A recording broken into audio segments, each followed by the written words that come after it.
Alô, meus amigos do canal Wellington Campos FC. Tudo bem com você? Olha aqui, Bob Dinamite. Você sabia que está completando 50 anos daquele gol que ele fez em cima do Osmar Guarnelli, aquele golaço que deu a Taça Rio para o Vasco da Gama? 50 aninhos disso aí. Mas eu quero trazer o professor Fernando Diniz. Quer saber como foi a entrevista coletiva dele após o empate no tempo normal e a vitória nos pênaltis? Tudo inteirinha no seu rádio. Boa noite, Diniz. Jonatas Santos, canal BTB Esportes, também falando ao vivo pela Litoral News. A minha pergunta, além da avaliação sobre essa classificação, até fazendo um paralelo, essa semana o Abel Ferreira deu uma declaração ligada ao John Arias, que no Palmeiras ninguém vai jogar pelo nome, e sim por quem está vivendo o melhor momento. Queria perguntar a você se hoje no Vasco, o melhor momento, quem pede passagem para ser titular, é o Rojas e o Spinelli, já merece essa titularidade? E, paralelo a isso também, porque o Coutinho não voltou para o banco de reservas no segundo tempo. Obrigado. Primeiramente, boa noite. Eu também boto quem eu acho que vai fazer o Vasco ainda melhor. Não é novidade, minha vida inteira eu fiz isso.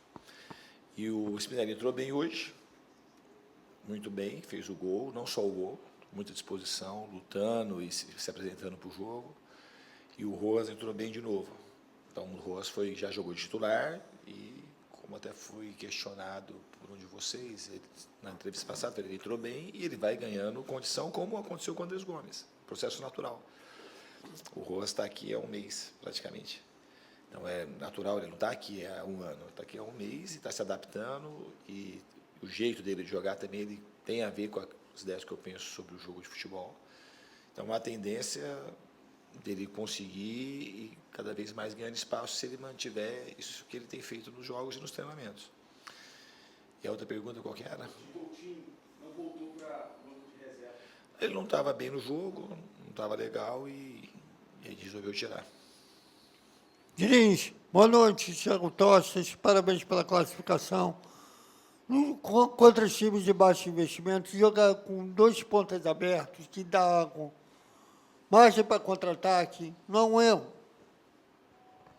Não, acho que o erro não foi esse, né? Se esse tivesse sido o erro, o segundo tempo tinha sido igual ao primeiro. O erro nosso foi jogar um primeiro tempo muito parecido com o que a gente fez com o Flamengo já esse ano. Terrível, sem margem de fazer um mínimo de análise positiva. Muito mal no primeiro tempo, em todos os sentidos. Mal tecnicamente, mal taticamente e principalmente mal animicamente. O segundo tempo do time foi ok. É difícil jogar. O Volta Redonda não é um time ruim, é um bom time. O Volta Redonda jogou contra os titulares do Botafogo, perdeu de 1-0, teve um gol anulado, teve mais umas 3 ou 4 chances claras de gol. Então não é um time ruim. E vocês que aqui do Rio de Janeiro acompanham, Volta Redonda. Eu joguei contra o Volta Redonda em 2023, o Fluminense foi campeão carioca, em cima do Flamengo, campeão da Libertadores, e perdemos 2 vezes com Volta Redonda. 2 vezes. Então, é um time que sempre bem organizado, com bons jogadores, no caso de hoje, jogadores com muita disposição física, com muita velocidade e um time bem treinado. Então, a partir de hoje não ia ser fácil. A gente entrou de uma maneira achando que ia ganhar de qualquer jeito e a gente virou perdendo de 1-0 e podia ter virado perdendo de 2. A verdade é essa. E no segundo tempo, todavia, era para a gente pedir para ter feito 3, 4 gols. E a gente não ofereceu contra-ataque quase nenhum para o Volta Redonda. Boa noite, Diniz. Sérgio Quinte, canal Atenção Vascaínos. Você já falou inúmeras vezes da importância da manutenção da posse de bola e de construir o jogo de trás para não entregar a bola para o adversário facilmente. Perguntando no primeiro tempo especificamente, quando o Vasco cruza inúmeras bolas com o Brenner e o Coutinho dentro da área, você não acha que é uma forma de entregar a bola para o adversário facilmente, jogadas que raramente dão um gol? E, se me permite, em relação ao jogo de hoje, em algum momento você pensou na possibilidade de ser mandado embora ou de pedir demissão em caso de desclassificação hoje? Obrigado. Nunca pedi demissão na minha carreira. E nunca saí também para outro clube. Minha carreira ela é marcada, quando eu estou num clube como tive no Vasco, receber convites para sair e nunca deixei um time. Então, se acontecer alguma coisa, provavelmente um dia eu vou ser mandado embora. Dificilmente vai acontecer de eu pedir demissão. Em relação ao primeiro tempo Só me recorda que eu vou te responder. Eu não acho que é. Não é questão de entregar a bola para o adversário com o Brenner. A gente contra, se você avaliar, contra o Chapecoense, a gente fez um gol de cruzamento, contra o Botafogo também. E uma das coisas é a gente preencheu mal a área no primeiro tempo. Você não faz gol só porque você tem jogador alto. Você faz gol quando você preenche bem a área. No primeiro tempo a gente fez tudo errado. Quando a gente cruzava, não é que aí tinha o Brenner e o Coutinho às vezes na área. Quando você tem um volume maior de jogadores na área, você tem que ocupar a área com jogadores e ter gente no rebote para evitar o contra-ataque e quem está atrás, como a gente fez contra o Juventude, contra o Chapecoense, por exemplo. A gente também cruzou muita bola, finalizou bastante. O Nuno, contra o Bahia, já era para ter feito o gol de empate, o Nuno cabeceou, o Brenner cabeceou. Bolas importantes. Não é uma questão só de altura, é uma questão de preenchimento da área, de o time ter organização, faz parte da organização ofensiva. De quando vai cruzar, você saber ocupar bem a área e ocupar bem a zona do rebote para evitar os contra-ataques. Diniz, boa noite. Amadeu dos canais. Na torcida vascaína, Amadeu Vasco. Desculpa a voz, que eu estou meio gripado. No primeiro gol, o único gol do Volta Redonda, a bola estava no ataque do Vasco, um erro ali, né, uma tabela que foi entre o Nuno ali, o Brenner, e um contra-ataque. E essa recomposição não foi uma recomposição justa. Eu acredito que você, nos seus treinamentos, deve falar sobre essa recomposição rápida. E o Vasco tomou um gol num contra-ataque e já tomando o segundo gol no primeiro tempo ainda. Esse ajuste, quando você vai para o intervalo, você tenta conversar com esses jogadores, inclusive o Barros hoje não estava numa boa noite, né? Errou muitos passes, e essas bolas entre linhas, esses passes. Tem alguns jogadores do Vasco que a gente ali, quando fica ali na cabine, no alto, a gente vê que os jogadores parecem que têm um medo de passar, dar o passe entre linhas, aí volta essa bola para o zagueiro para o Léo Jardim. Isso você chama a atenção, se você me permitir, o Adson, que quando o Adson saiu pelo problema de lesão dele, ele vinha numa temporada boa. Ele está voltando bem, vai voltar. Como é que está o Adson? Então, Adson, parabéns pela classificação, tá, professor? Obrigado. Eu acho que o Adson a gente tem que ter cuidado. O Adson, na realidade, ele teve um problema, operou uma vez, depois operou a segunda vez. Né? Então, o Adson teve 2 fraturas sequenciais. Ele estava muito bem antes dele machucar a primeira vez. Aí, na segunda vez, quando eu cheguei, ele estava se recuperando, e quando ele estava ficando bem para jogar, ele machucou de novo. Então, ele fez um outro tipo de cirurgia e ele está treinando com a gente. Ele não está conseguindo treinar ainda sequencialmente todos os dias, então a gente tem que administrar a carga para não ter problema. Então, o Adson, a gente tem que ter um pouco de calma com ele. Em relação ao contra-ataque, o Chapecoense jogava de uma maneira muito parecida com o que jogou hoje o Volta Redonda, e a gente sabia disso, que era uma possibilidade que eles jogaram assim contra o Botafogo também. E foi um contra-ataque muito fácil de ser evitado. Contra a Chapecoense, a gente não teve nenhum problema de contra-ataque. E hoje a gente teve porque a gente estava com uma postura muito displicente, achando que não ia acontecer nada. Errando muito passe, quando ia cruzar, pouca gente na área, pouca gente no rebote, errando muito passe por dentro, passes laterais, falta de concentração e um jogo decisivo. Então, ainda bem que o time conseguiu voltar com outra postura no segundo tempo e conseguiu a classificação. Boa noite, Diniz, Sérgio Podcast Cruz Maltino. Mais uma vez, você foi hostilizado pela torcida, mesmo com a classificação, depois das cobranças de pênalti, torcedores ali vaiando, xingando.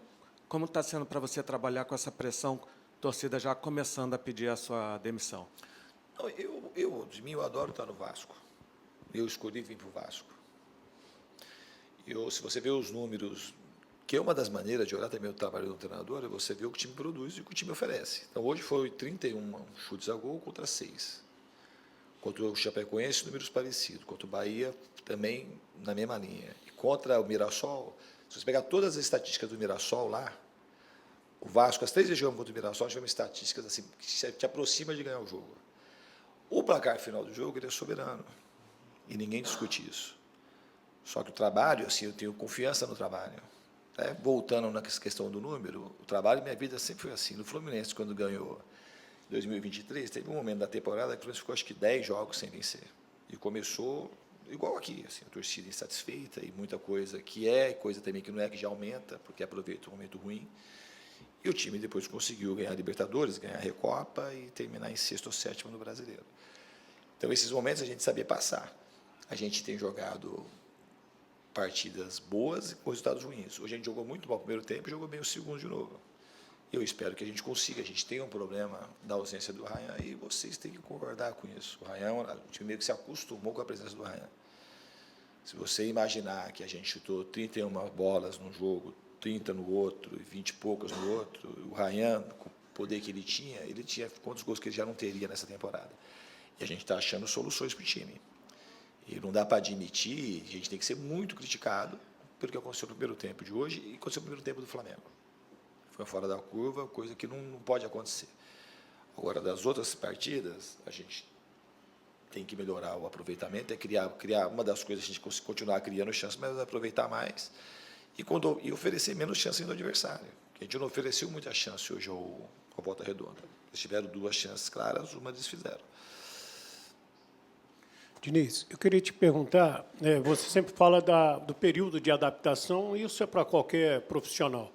Mas qual o futuro do Spinelli para o time do Vasco da Gama? O que você pretende com o Spinelli, além de fazer um monte de gols?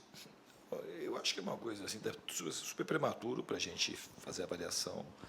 O começo dele ele entrou, os poucos que ele jogou o jogo passado, ele entrou bem e hoje foi determinante para a nossa classificação.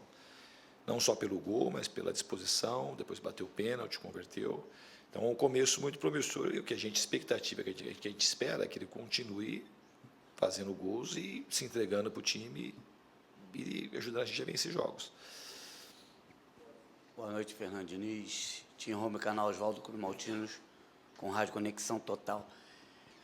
Baseado nos números, né, como sempre foi falado, eu vejo o seu trabalho, eu particularmente vejo o seu trabalho muito bom no volume, mas os resultados não estão vindo. Como que fica aí essa situação? Como você se sente por ver que o volume é bom, mas o resultado não está correspondendo? Eu acho que na vida tem que ter uma coisa que é persistência.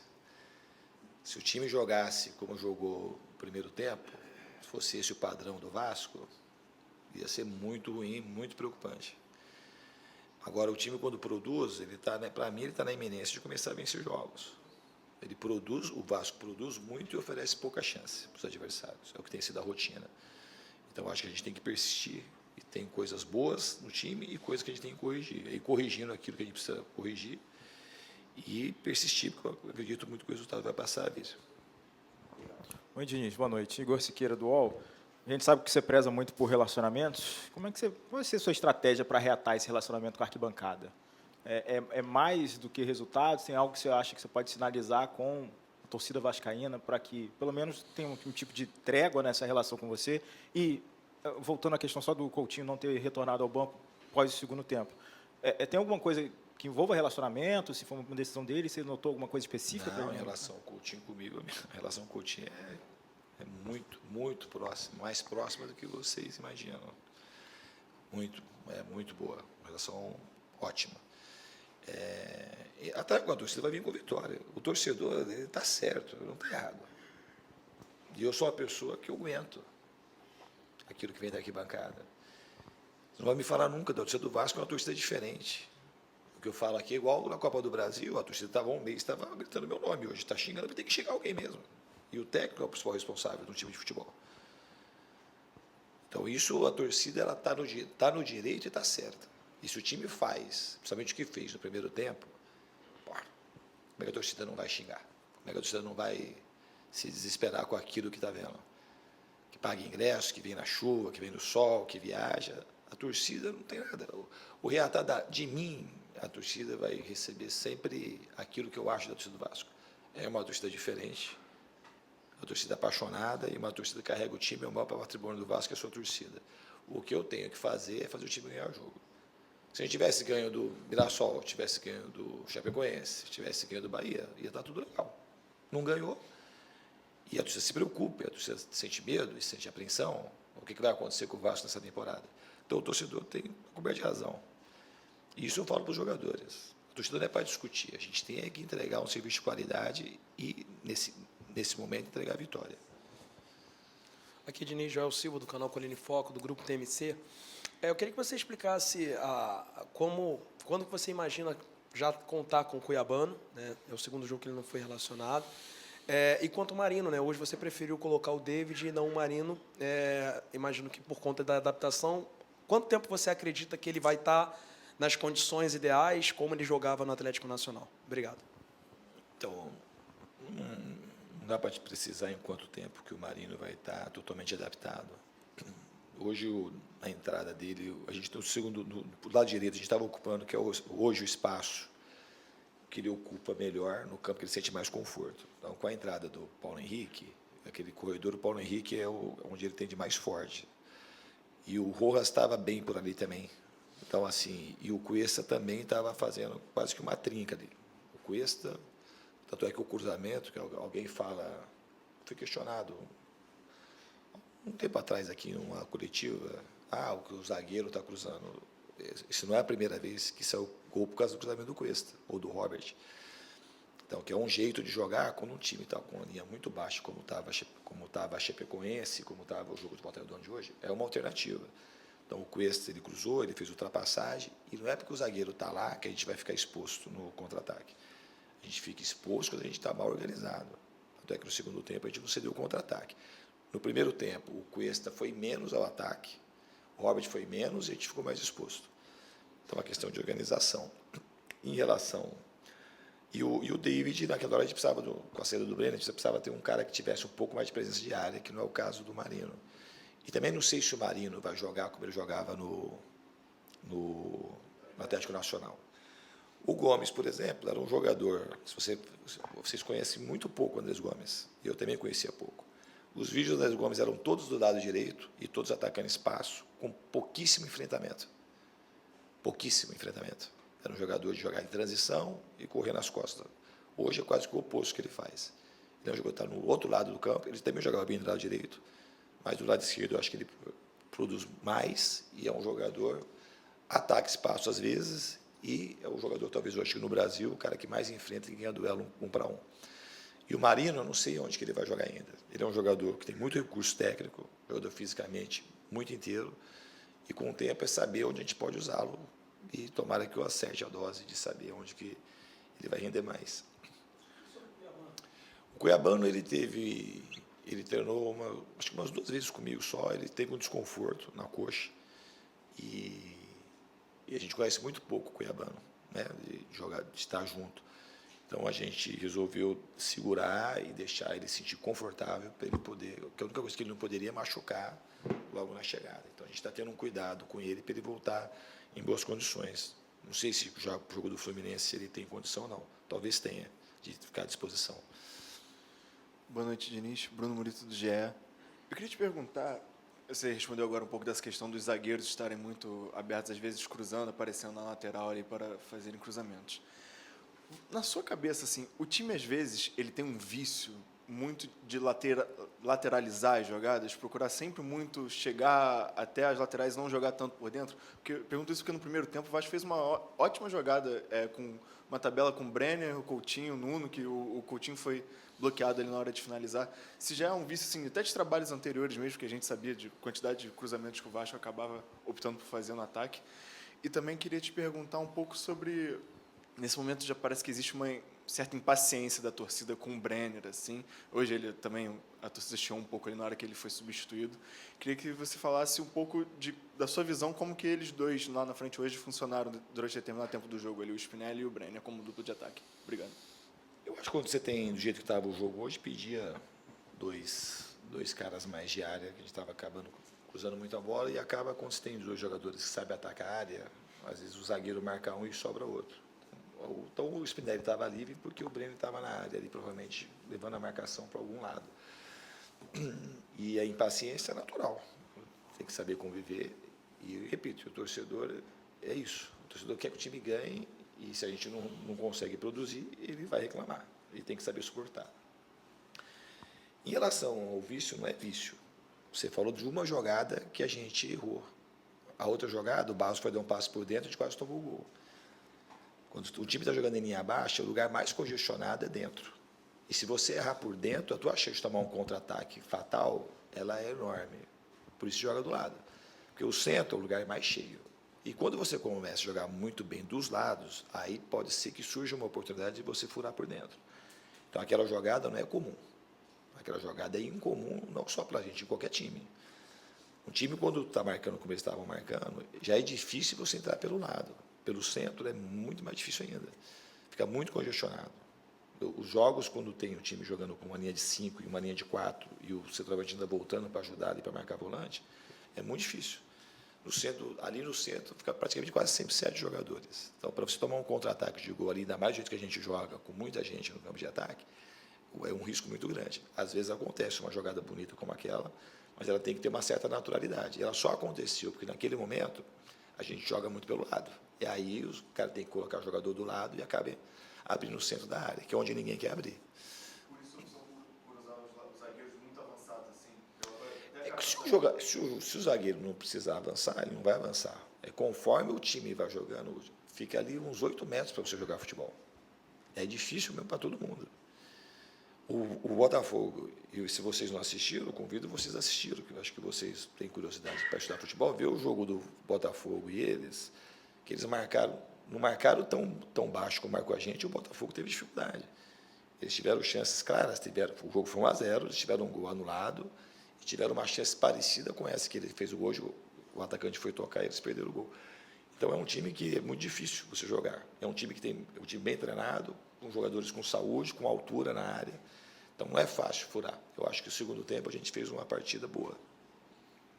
Diniz, boa noite. Rafa Cruz, Bangu Web Rádio e Web Rádio Sintonia Esportiva. Você falou do primeiro tempo ruim hoje e também contra o Flamengo, que não pode se repetir. Queria saber qual foi o motivo desses tempos ruins, o que o time não pode repetir para que isso aconteça e qual que foi a mudança para o segundo tempo que fez que o time melhorasse. Foi uma mudança tática ou foi uma mudança de postura? Eu acho que mudança tática menos uma mudança de postura maior, que é a mesma coisa contra o Flamengo. Contra o Flamengo, a gente teve uma amostragem muito pequena. No segundo tempo, muito provavelmente, o jogo não seria aquele. O Barros foi expulso com 5 minutos, mas os 5 minutos iniciais eram um outro jogo. A gente já estava com mais posse que o Flamengo, estava marcando muito melhor, então a tendência era ser um jogo muito mais equilibrado do que foi o primeiro tempo. E hoje, o que mudou foi o comportamento. A maneira de jogar não mudou tanto e, tecnicamente, alguns jogadores entraram produzindo bastante. Talvez o que mais produziu foi o Rojas. Entrou bem de novo e finalizando, com bons cruzamentos, a bola parada dele também é muito boa. Acho que foi isso, mas a mudança principal foi no anímico do time. Diniz, boa noite. Rafael Figueiredo, da TNT Esportes. Você falou em retomar a confiança da torcida, né? Uma torcida que já há alguns anos, né, vem passando por dificuldade, mas não abandona o clube. Você falou, inclusive, na palavra displicência para explicar o primeiro tempo ruim, né? Eu queria que você falasse, esse está sendo o seu trabalho mais desafiador dos últimos anos? Não sei se é o mais desafiador. O futebol é sempre difícil. Eu acho que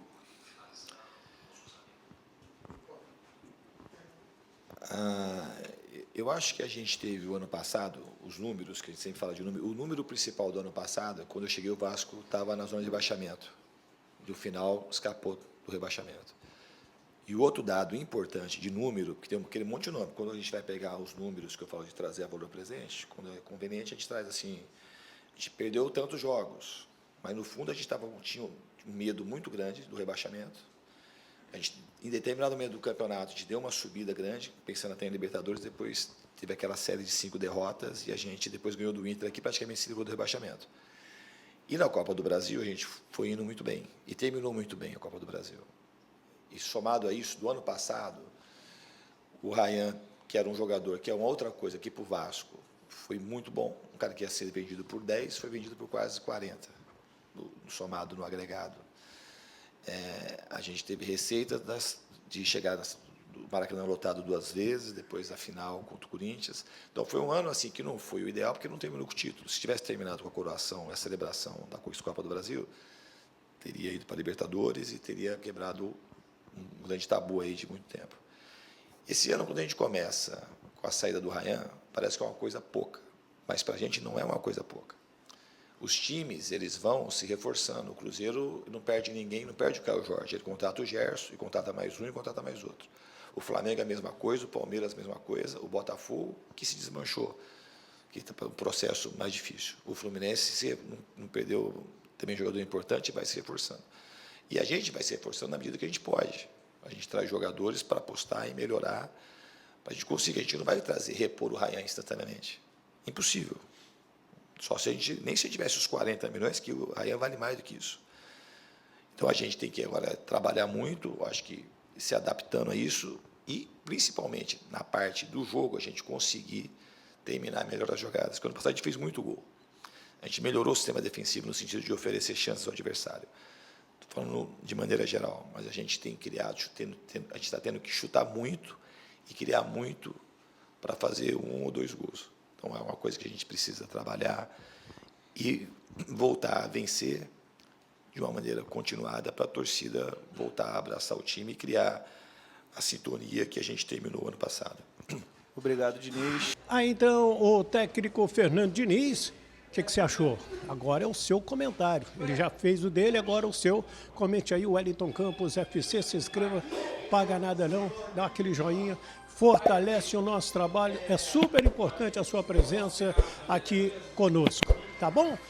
Bom carnaval, fiquem com Deus de São Januário, Wellington Campos.